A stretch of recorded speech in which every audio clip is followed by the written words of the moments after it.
महाभारत में जब ये तय हो गया कि कौरव और पांडवों के बीच युद्ध होगा, तब अर्जुन और दुर्योधन श्री कृष्ण से मदद मांगने द्वारिका गए। पहले दुर्योधन पहुंचा और उसके बाद अर्जुन। उस समय श्री कृष्ण सो रहे थे, इसीलिए दोनों उनके जागने की प्रतीक्षा करने लगे।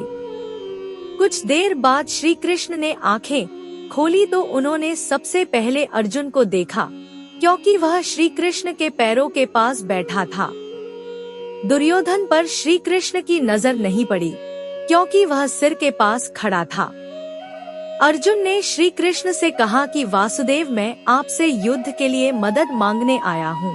तभी दुर्योधन ने भी कहा कि कृष्ण, मैं भी आया हूँ और मैं अर्जुन से पहले यहाँ आपसे मदद मांगने आया हूँ, इसीलिए पहले आपको मेरी मदद करनी होगी।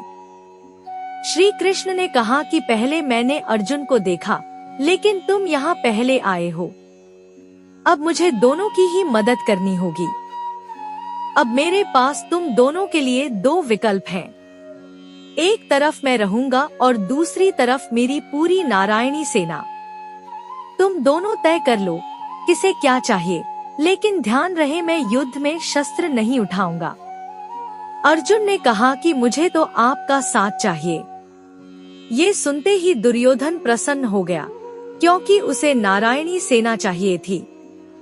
उस समय नारायणी सेना सबसे घातक सेना मानी जाती थी। श्री कृष्ण ने दोनों की इच्छा अनुसार मदद करने के लिए सहमति दे दी।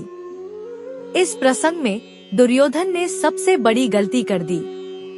उसने श्री कृष्ण को छोड़कर नारायणी सेना मांग ली, जबकि अर्जुन ने श्री कृष्ण को मांगा।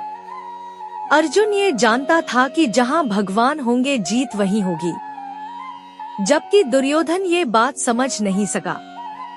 युद्ध में समय पर श्री कृष्ण ने पांडवों की रक्षा की। दुर्योधन की इसी गलती की वजह से कौरवों की हार हुई। भगवान पर भरोसा रखा जाए तो भक्त सभी परेशानियों से बच सकता है।